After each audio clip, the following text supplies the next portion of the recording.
Ice has been described as dreamlike, cryptic, unsettling, and hallucinogenic. There are no named characters, and the plot and geography of the story may seem arbitrary by the standards of realistic or popular fiction.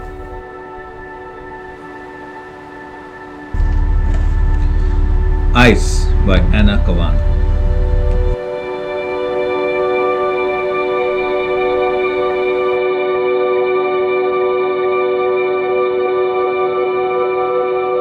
So in 2021, still reeling under the pandemic, it got me thinking, what if the world was coming to an end? It was inevitable, we could see it, just like in ice. What would we do? What would we chase after? What would we believe in?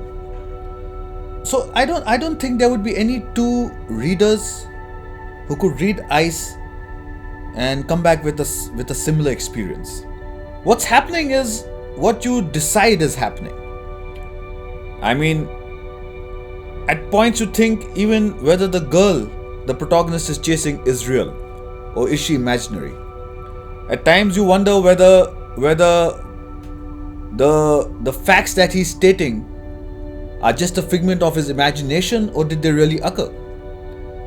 And at times you wonder the characters, if whether they are just in his mind or he is actually experiencing those instances as she has described in her book. So yeah, really it depends on it's completely up to the state of mind of the reader, what he feels while he's reading this book.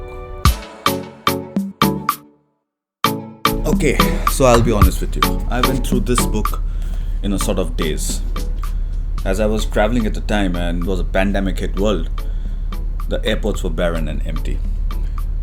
People, of course, were maintaining their social distancing, and the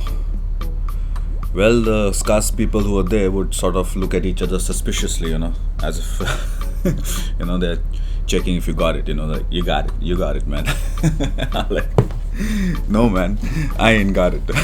At least not yet. Well, yeah, so, that was...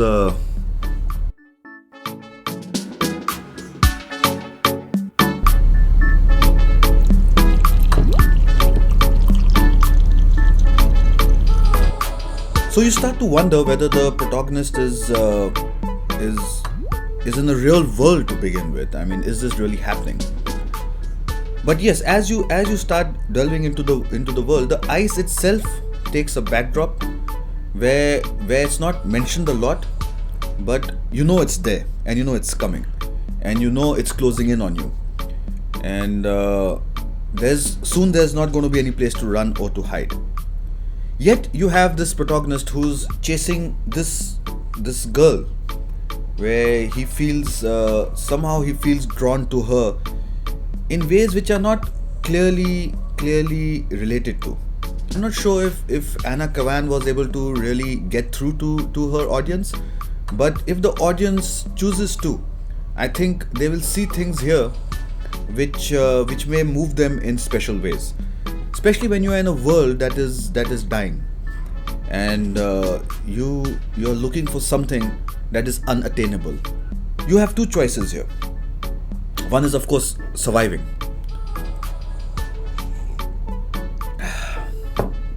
Would you choose to survive when death is so inevitable?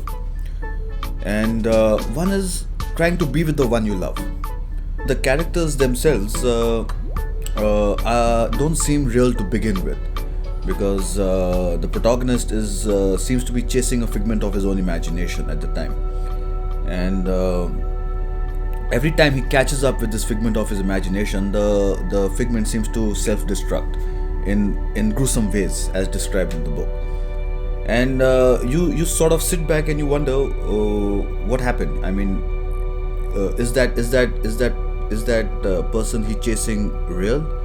Or what happened? Was that a dream? Was that reality? What is the book progressing in a timeline?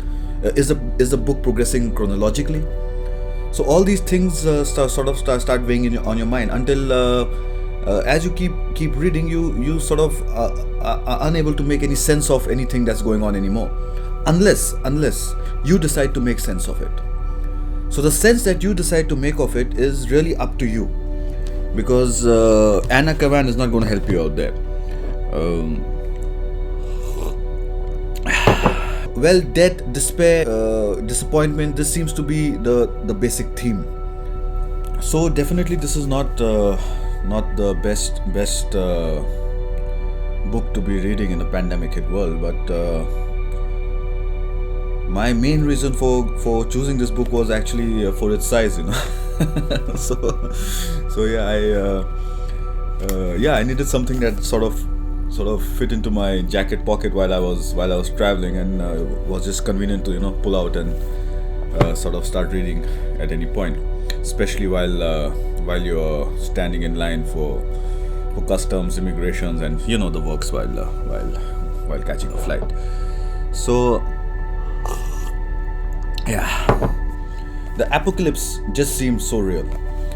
And whether it's in the form of ice, or in the form of a virus, or in the form of I don't know, zombies or whatever. But yeah, it seemed real while I was traveling. And this book got me thinking, if the end was so near, where would you go, or what would you do if the end was so near? And would it really matter? I mean, would your surviving really matter at that point, or would it matter that you sort of did something with that little time that made a difference? So yeah, I guess this book is really telling you to face your demons. As you know, Anna Kavan definitely had a hard life. I mean, she was dealing with drug abuse. She was dealing with depression, and she wrote this book when she was out of the institute. And I guess that she was basically recounting her own experience, maybe not real experience per se, but definitely the experience that she felt within her.